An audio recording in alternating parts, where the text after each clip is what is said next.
Imagínate despertar mañana y descubrir que el activo financiero más seguro siempre del mundo, ese en el que tu país, tu banco y tu fondo de pensiones confían ciegamente, ya no es tan seguro como pensabas.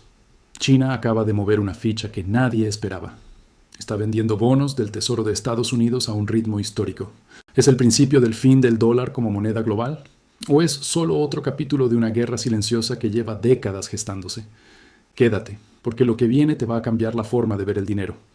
Existe una creencia profundamente arraigada en los mercados financieros globales, en los medios de comunicación y en la opinión pública, que el dólar estadounidense es eterno, inamovible, que la deuda del tesoro de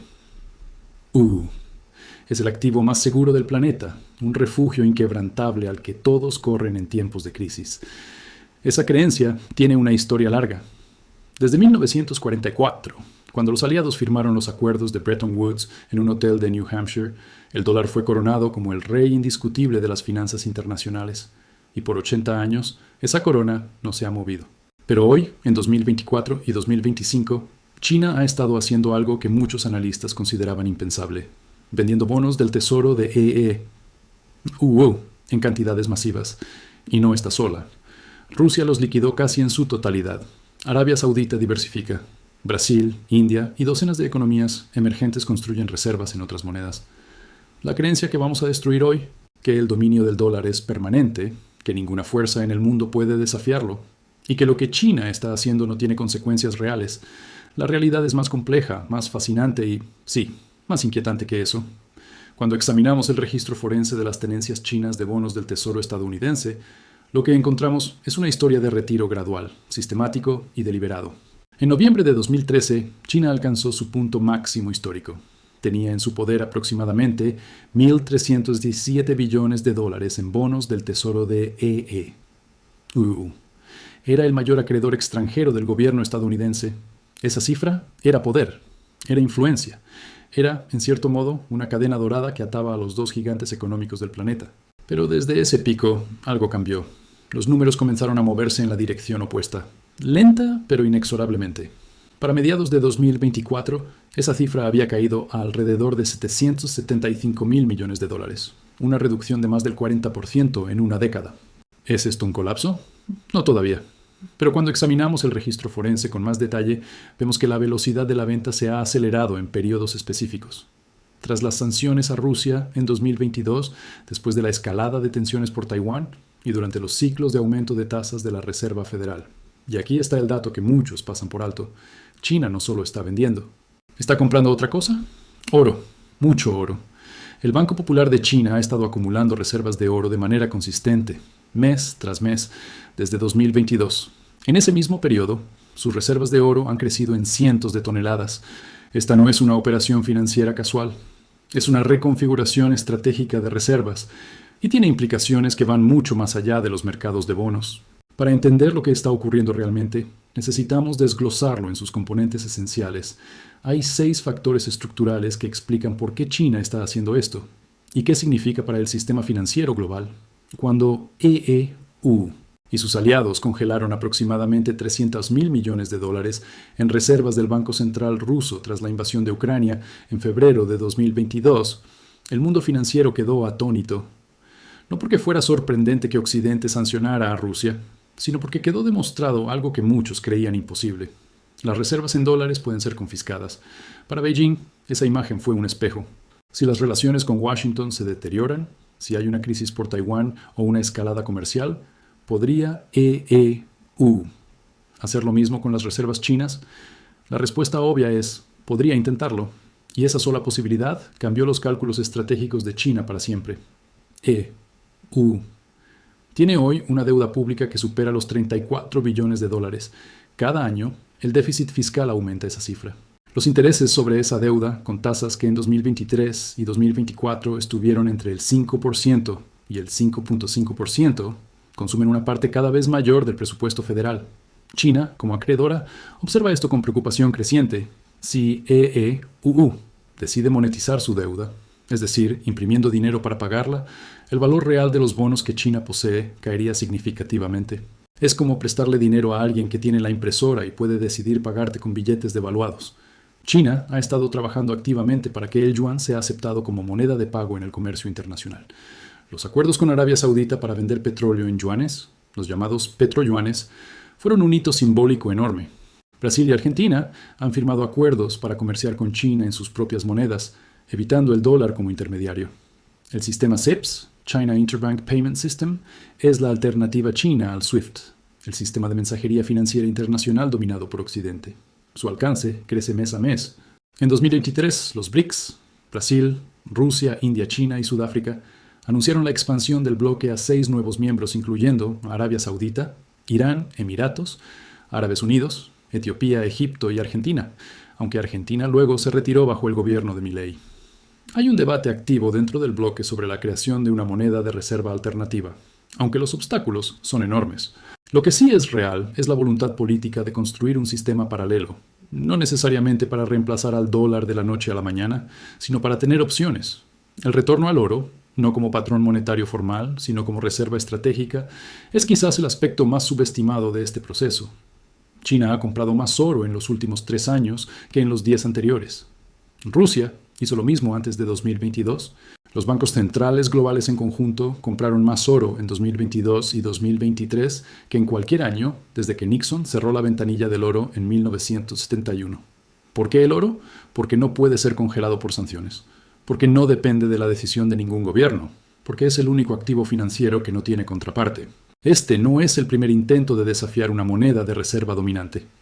Y la historia tiene lecciones brutalmente claras sobre cómo terminan estas transiciones. En el siglo XIX, la libra esterlina era el dólar de su época. El Banco de Inglaterra era la Reserva Federal del mundo. El comercio global se denominaba en libras. Y luego, entre 1914 y 1945, 2 guerras mundiales y una gran depresión destruyeron ese orden. Emergió de la Segunda Guerra Mundial con el 50% del PIB mundial y la mitad del oro del planeta. Bretton Woods formalizó lo que ya era un hecho consumado.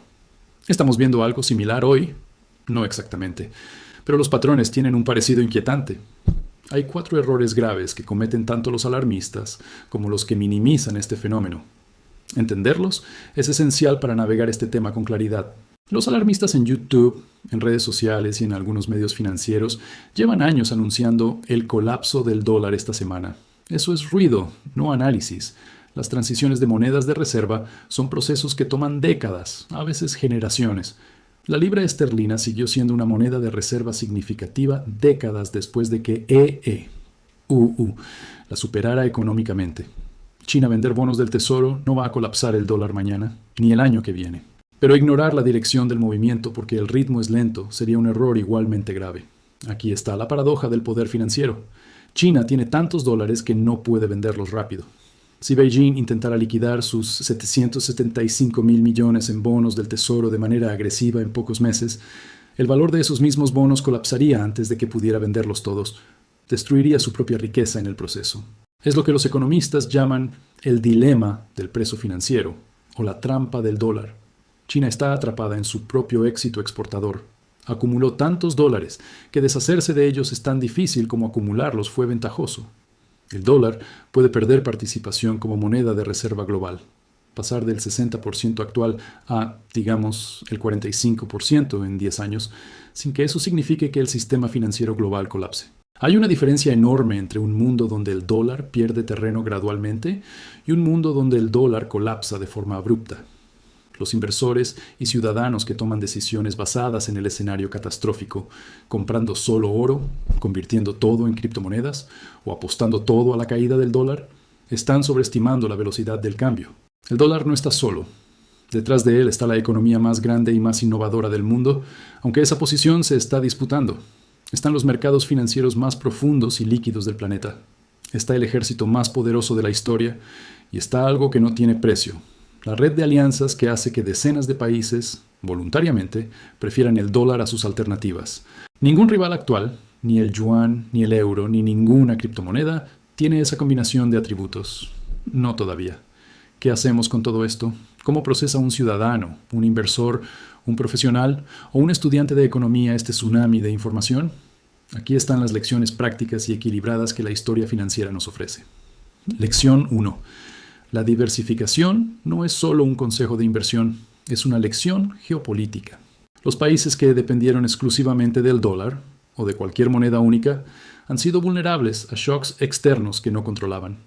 Lo mismo aplica para individuos. No es paranoia construir un portafolio que no dependa al 100% de una sola moneda, un solo mercado o un solo sistema. Lección 2. Las transiciones de poder financiero son más lentas de lo que parece, pero más irreversibles de lo que uno quisiera. Cuando el tren empieza a moverse, es difícil detenerlo. Las señales están ahí.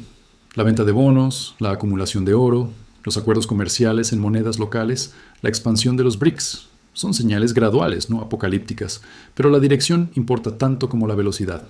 Lección 3. Los cambios estructurales del sistema monetario global afectan a todos, no solo a los grandes actores. Si el dólar pierde poder adquisitivo internacional gradualmente, eso se traduce en importaciones más caras, tasas de interés más altas y menor margen de maniobra para los países que dependen del financiamiento externo en dólares. Latinoamérica sabe esto mejor que nadie. La deuda externa en dólares ha sido una trampa generacional para decenas de economías. Lección 4. Seguir el dinero siempre funciona mejor que seguir las declaraciones oficiales. Los gobiernos dicen una cosa y hacen otra. La Reserva Federal promete estabilidad mientras imprime trillones. El Tesoro de EE. Habla de disciplina fiscal mientras el déficit escala. Los bancos centrales emergentes declaran confianza en el dólar, mientras acumulan oro silenciosamente. Aprende a leer los flujos de capital, no los comunicados de prensa. Llegamos al final de este análisis y quiero ser muy preciso con lo que te llevo a casa. China está vendiendo bonos del Tesoro de EE. ¡Wow! Eso es un hecho, respaldado por los datos del Departamento del Tesoro de EE. Por los reportes del Banco Popular de China y por organizaciones como el FMI y el Banco de Pagos Internacionales. ¿Significa eso el fin del dólar? No de manera inmediata, no de manera catastrófica, pero sí marca una inflexión en el sistema financiero global, que no habíamos visto en décadas. La libra esterlina tardó 30 años en perder su trono después de que EE la superara económicamente. El proceso fue doloroso, desigual y lleno de negación por parte de los que no querían verlo. Hoy, el porcentaje del dólar en las reservas globales ha caído del 71% en 1999 al 58% en 2024. No es un colapso, pero tampoco es irrelevante. Como dijo el escritor Mark Twain, o al menos se le atribuye, la historia no se repite, pero rima. Los patrones del declive de la libra, del ascenso del marco alemán, del colapso del sistema Bretton Woods, todos tienen ecos en lo que estamos viviendo. El mundo está construyendo lentamente un sistema paralelo, no para destruir el dólar, sino para no depender de él completamente. Y esa es, quizás, la mayor amenaza para la hegemonía estadounidense. No un ataque frontal, sino la construcción paciente de alternativas. ¿Qué puedes hacer tú con esta información? Educarte. Diversificar. No entrar en pánico, pero tampoco ignorar las señales, y seguir haciendo las preguntas que los medios masivos no siempre se atreven a hacer. Si este video te hizo pensar diferente sobre el sistema financiero global, necesito pedirte algo. Dale me gusta, ahora mismo. No porque el algoritmo lo necesite, bueno, también, sino porque este tipo de contenido requiere semanas de investigación y merece llegar a más personas que quieren entender el mundo real. Suscríbete al canal si quieres más análisis como este, sin hype, sin predicciones apocalípticas, solo historia, datos y pensamiento crítico. Comenta abajo. ¿Crees que el dólar perderá su hegemonía en los próximos 20 años? ¿O crees que el sistema actual es más resiliente de lo que parece? Quiero leer tu análisis. Y si quieres los enlaces de todas las fuentes que usé para este video, datos del Tesoro de EE, reportes del FMI, datos del Banco Popular de China, estudios sobre desdolarización, comenta la palabra fuentes y te los envío directamente.